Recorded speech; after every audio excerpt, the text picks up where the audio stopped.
This is Kuya Nin's Amazing Stories, audiobook specials. The Shadow Out of Time. By H.P. Lovecraft. Chapter 6. I come now to the crucial and most difficult part of my narrative, all the more difficult because I cannot be quite certain of its reality. At times I feel uncomfortably sure that I was not dreaming or deluded, and it is this feeling in view of the stupendous implications which the objective truth of my experience would raise, which impels me to make this record. My son, a trained psychologist with the fullest and most sympathetic knowledge of my whole case, shall be the primary judge of what I have to tell. First, let me outline the externals of the matter, as those at the camp know them. On the night of July the 17th to the 18th, after a windy day, I retired early but could not sleep. Rising shortly before 11, and afflicted as usual with that strange feeling regarding the northeastward terrain, I set out on one of my typical nocturnal walks, seeing and greeting only one person, an Australian miner named Tupper, as I left our precincts. The moon, slightly past full, shone from a clear sky, and drenched the ancient sands with a white, leprous radiance which seemed to me somehow infinitely evil. There was no longer any wind, nor did any return for nearly 5 hours, as amply attested by Tupper and others who saw me walking rapidly across the pallid, secret guarding hillocks toward the northeast.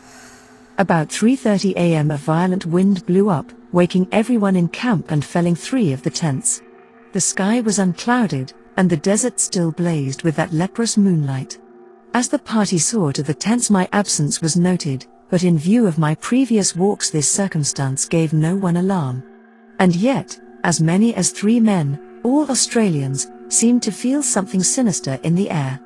Mackenzie explained to Professor Freeborn that this was a fear picked up from blackfellow folklore, the natives having woven a curious fabric of malignant myth about the high winds which at long intervals sweep across the sands under a clear sky. Such winds, it is whispered, blow out of the great stone huts under the ground, where terrible things have happened, and are never felt except near places where the big marked stones are scattered.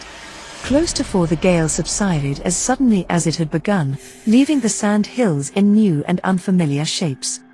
It was just past 5, with the bloated, fungoid moon sinking in the west, when I staggered into camp, hatless, tattered, features scratched and ensanguined, and without my electric torch. Most of the men had returned to bed, but Professor Dyer was smoking a pipe in front of his tent. Seeing my winded and almost frenzied state, he called Dr. Boyle, and the 2 of them got me on my cot and made me comfortable. My son, roused by the stir, soon joined them, and they all tried to force me to lie still and attempt sleep. But there was no sleep for me. My psychological state was very extraordinary, different from anything I had previously suffered. After a time I insisted upon talking, nervously and elaborately explaining my condition. I told them I had become fatigued, and had lain down in the sand for a nap. There had, I said, been dreams even more frightful than usual, and when I was awaked by the sudden high wind my overwrought nerves had snapped. I had fled in panic, frequently falling over half-buried stones and thus gaining my tattered and bedraggled aspect. I must have slept long, hence the hours of my absence. Of anything strange either seen or experienced I hinted absolutely nothing, exercising the greatest self-control in that respect. But I spoke of a change of mind regarding the whole work of the expedition, and urged a halt in all digging toward the northeast. My reasoning was patently weak, for I mentioned a dearth of blocks, a wish not to offend the superstitious miners, a possible shortage of funds from the college, and other things either untrue or irrelevant. Naturally, no one paid the least attention to my new wishes, not even my son, whose concern for my health was obvious. The next day I was up and around the camp, but took no part in the excavations. Seeing that I could not stop the work, I decided to return home as soon as possible for the sake of my nerves, and made my son promise to fly me in the plane to Perth, 1,000 miles to the southwest, as soon as he had surveyed the region I wished let alone. If, I reflected, the thing I had seen was still visible, I might decide to attempt a specific warning even at the cost of ridicule. It was just conceivable that the miners who knew the local folklore might back me up. Humoring me, my son made the survey that very afternoon, flying over all the terrain my walk could possibly have covered. Yet nothing of what I had found remained in sight. It was the case of the anomalous basalt block all over again. The shifting sand had wiped out every trace. For an instant I half regretted having lost a certain awesome object in my stark fright, but now I know that the loss was merciful. I can still believe my whole experience an illusion, especially if, as I devoutly hope, that hellish abyss is never found. Wingate took me to Perth on July 20th, though declining to abandon the expedition and return home. He stayed with me until the 25th, when the steamer for Liverpool sailed. Now, in the cabin of the Empress, I am pondering long and frantically upon the entire matter, and have decided that my son at least must be informed. It shall rest with him whether to diffuse the matter more widely. In order to meet any eventuality, I have prepared this summary of my background, as already known in a scattered way to others, and will now tell as briefly as possible what seemed to happen during my absence from the camp that hideous night. Nerves on edge, and whipped into a kind of perverse eagerness by that inexplicable, dread-mingled, mnemonic urge toward the northeast, I plodded on beneath the evil, burning moon. Here and there I saw, half shrouded by sand, those primal cyclopean blocks left from nameless and forgotten eons. The incalculable age and brooding horror of this monstrous waste began to oppress me as never before, and I could not keep from thinking of my maddening dreams, of the frightful legends which lay behind them, and of the present fears of natives and miners concerning the desert and its carven stones. And yet I plodded on as if to some eldritch rendezvous, more and more assailed by bewildering fancies, compulsions, and pseudo-memories. I thought of some of the possible contours of the lines of stones as seen by my son from the air, and wondered why they seemed at once so ominous and so familiar. Something was fumbling and rattling at the latch of my recollection, while another unknown force sought to keep the portal barred.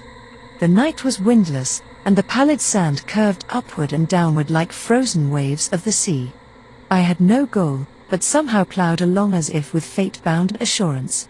My dreams welled up into the waking world, so that each sand-embedded megalith seemed part of endless rooms and corridors of pre-human masonry, carved and hieroglyphed with symbols that I knew too well from years of custom as a captive mind of the great race.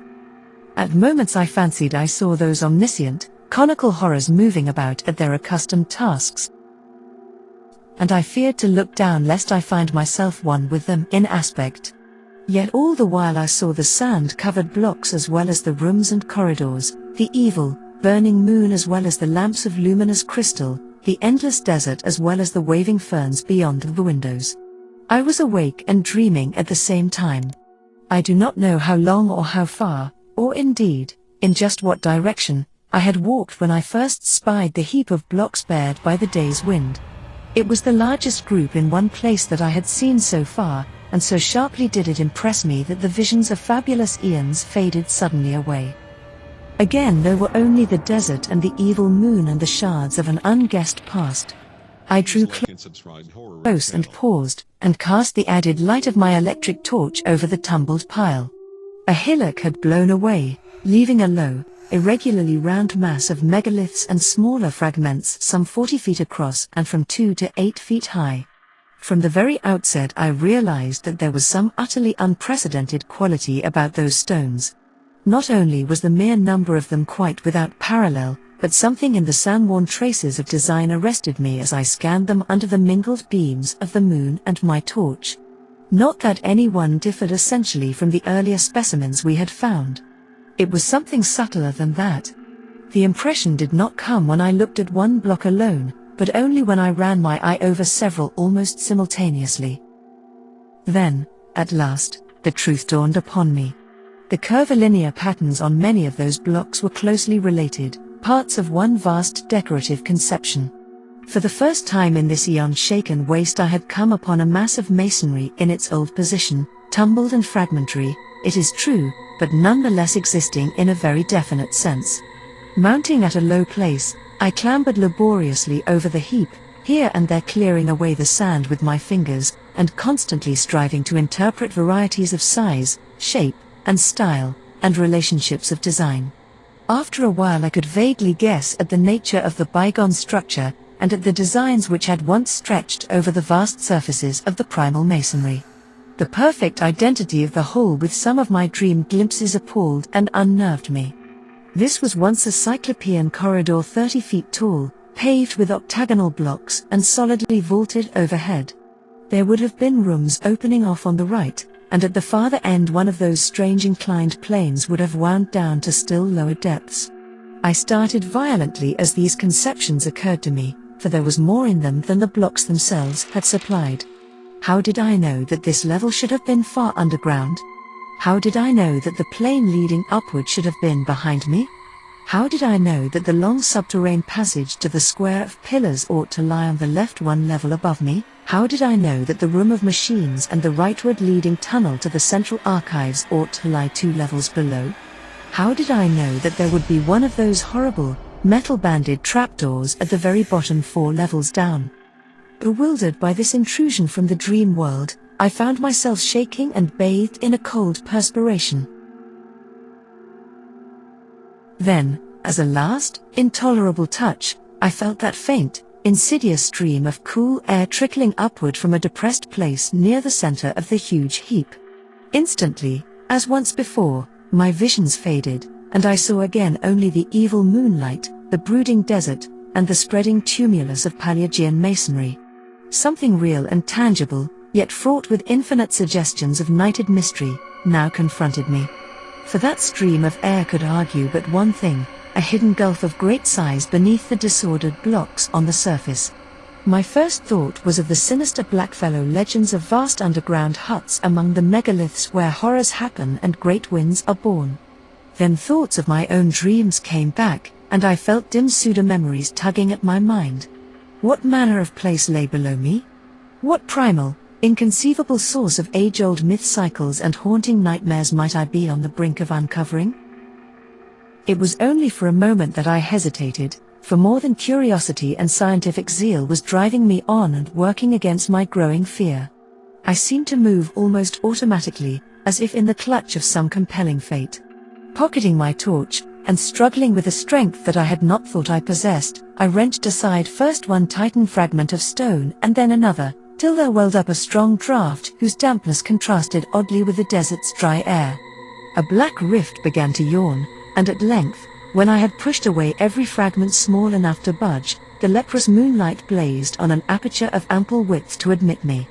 I drew out my torch and cast a brilliant beam into the opening. Below me was a chaos of tumbled masonry, sloping roughly down toward the north at an angle of about 45 degrees, and evidently the result of some bygone collapse from above. Between its surface and the ground level was a gulf of impenetrable blackness at whose upper edge were signs of gigantic, stress-heaved vaulting.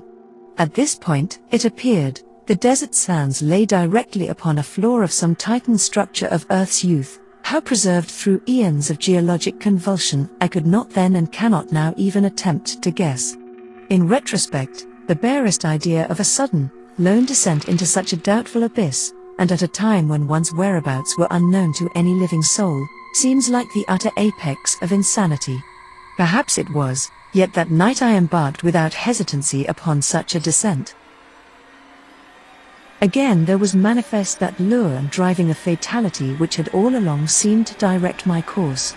With torch flashing intermittently to save the battery, I commenced a mad scramble down the sinister, cyclopean incline below the opening. Sometimes facing forward I found good hand and footholds, and at other times turning to face the heap of megaliths as I clung and fumbled more precariously. In 2 directions beside me distant walls of carven, crumbling masonry loomed dimly under the direct beams of my torch. Ahead, however, was only unbroken darkness. I kept no track of time during my downward scramble. So seething with baffling hints and images was my mind that all objective matters seemed withdrawn into incalculable distances. Physical sensation was dead, and even fear remained as a wraith-like, inactive gargoyle leering impotently at me. Eventually, I reached a level floor strewn with fallen blocks, shapeless fragments of stone, and sand and detritus of every kind. On either side, perhaps 30 feet apart, rose massive walls culminating in huge groinings. That they were carved I could just discern, but the nature of the carvings was beyond my perception. What held me the most was the vaulting overhead. The beam from my torch could not reach the roof, but the lower parts of the monstrous arches stood out distinctly. And so perfect was their identity with what I had seen in countless dreams of the elder world, that I trembled actively for the first time. Behind and high above, a faint luminous blur told of the distant moonlit world outside. Some vague shred of caution warned me that I should not let it out of my sight, lest I have no guide for my return. I now advanced toward the wall at my left, where the traces of carving were plainest. The littered floor was nearly as hard to traverse as the downward heap had been, but I managed to pick my difficult way. At one place I heaved aside some blocks and locked away the detritus to see what the pavement was like, and shuddered at the utter, fateful familiarity of the great octagonal stones whose buckled surface still held roughly together. Reaching a convenient distance from the wall, I cast the searchlight slowly and carefully over its worn remnants of carving. Some bygone influx of water seemed to have acted on the sandstone surface, while there were curious incrustations which I could not explain. In places the masonry was very loose and distorted, and I wondered how many eons more this primal, hidden edifice could keep its remaining traces of form amidst Earth's heavings. But it was the carvings themselves that excited me most. Despite their time-crumbled state, they were relatively easy to trace at close range, and the complete, intimate familiarity of every detail almost stunned my imagination. That the major attributes of this hoary masonry should be familiar was not beyond normal credibility.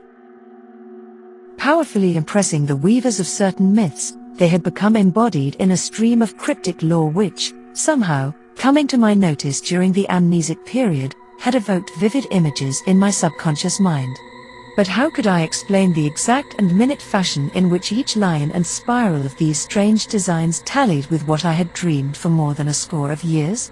What obscure, forgotten iconography could have reproduced each subtle shading and nuance which so persistently, exactly, and unvaryingly besieged my sleeping vision night after night?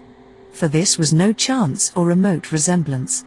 Definitely and absolutely, the millennially ancient, eon-hidden corridor in which I stood was the original of something I knew in sleep as intimately as I knew my own house in Crane Street, Arkham. True, my dreams showed the place in its undecayed prime, but the identity was no less real on that account. I was wholly and horribly oriented. The particular structure I was in was known to me.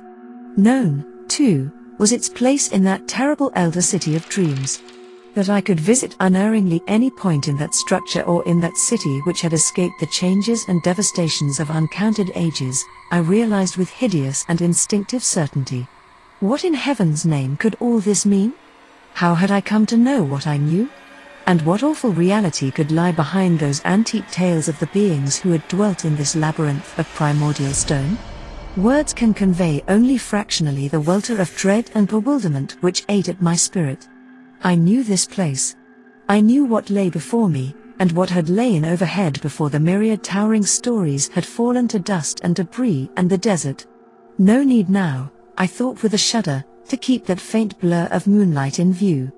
I was torn betwixt a longing to flee and a feverish mixture of burning curiosity and driving fatality. What had happened to this monstrous megalopolis of old in the millions of years since the time of my dreams?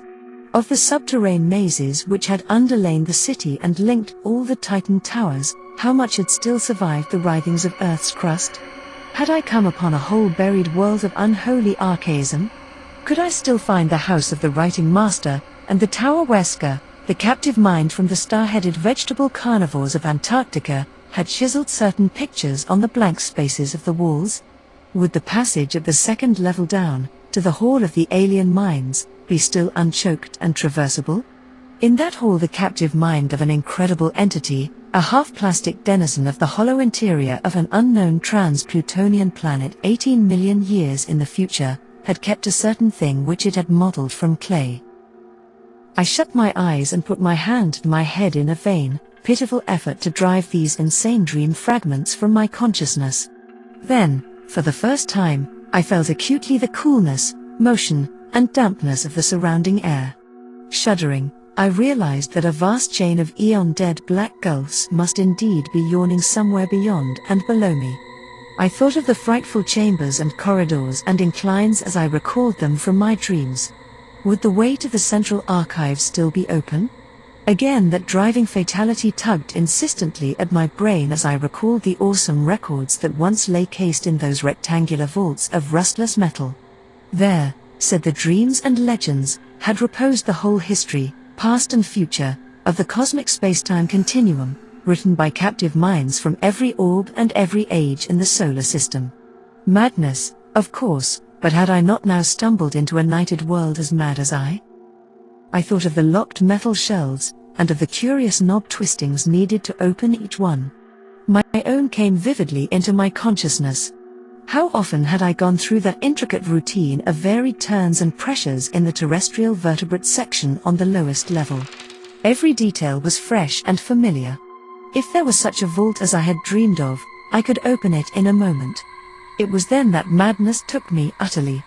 An instant later, and I was leaping and stumbling over the rocky debris toward the well-remembered incline to the depths below.